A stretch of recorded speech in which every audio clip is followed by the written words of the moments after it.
Despite having a plethora of communication modes in our disposal, say newspapers, cell phones, television, radio, and satellite communications, an email is considered the most reliable and formal mode of communication.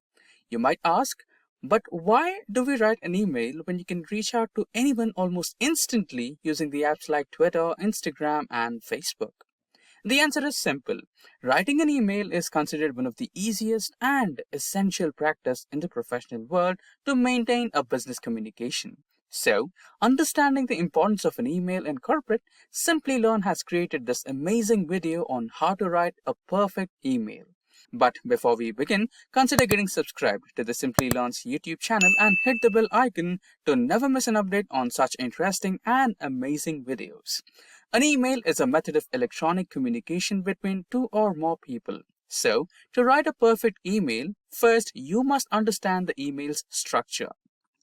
Typically, an email has three major sections, and the first section is to. This section contains the email address of your email recipients. If you are writing an email to your manager, their email ID will be mentioned in the top section. This email address might be associated with the variety of platforms including Hotmail, Gmail, Zoho Mail, Outlook, etc. Now, what if you have multiple recipients? Well, this is where the second section comes into the picture. The second section comprises two options, CC and BCC, which is carbon copy and blind carbon copy to be exact.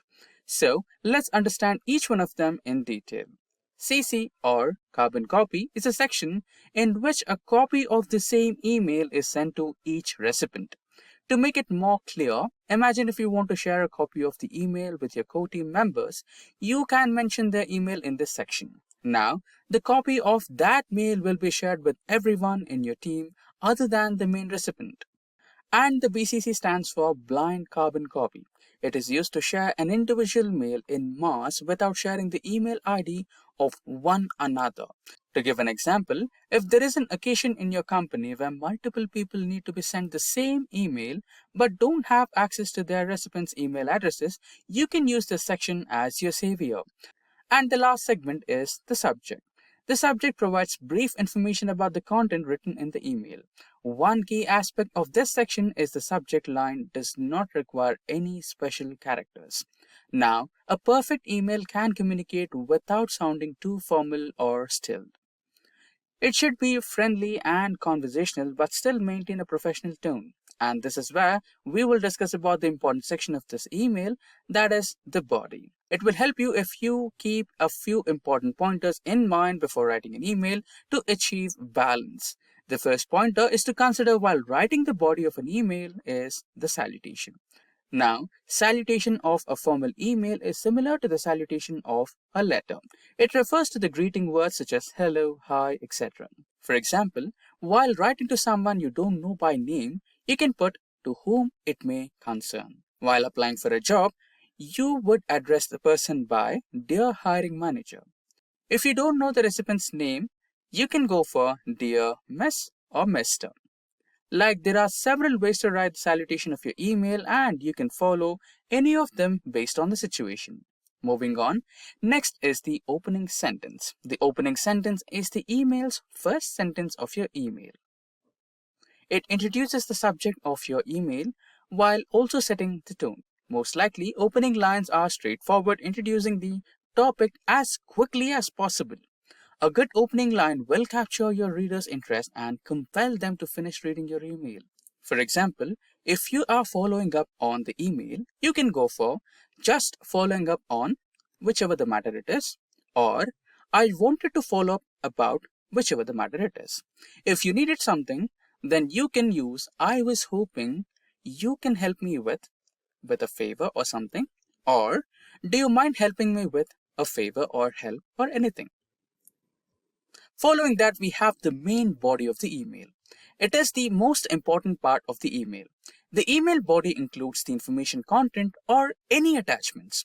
The body of the email should be clear and concise so the reader will understand the message conveyed properly and quickly.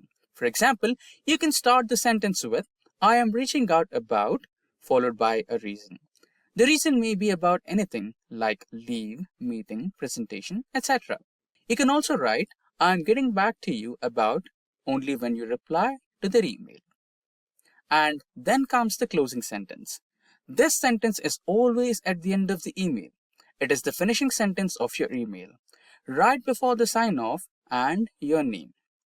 You can write closing sentences like, I look forward to hearing from you soon, looking forward to prompt response, and many more to end an email most politely and professionally as possible. At the last, we have a signature. It is the block of text at the end of the email which includes the professional information about the email writer.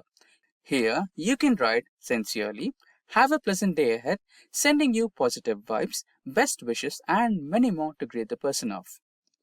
So these are a few steps you must follow to write a perfect email. To make it easier to understand and implement these steps, go through some of these sample emails.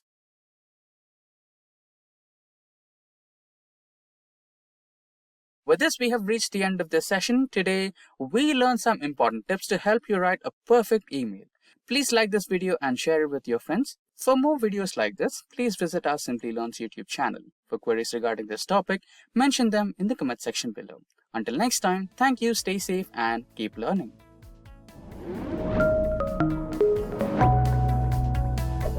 Hi there, if you like this video, subscribe to the Simplilearn YouTube channel and click here to watch similar videos. To nerd up and get certified, click here.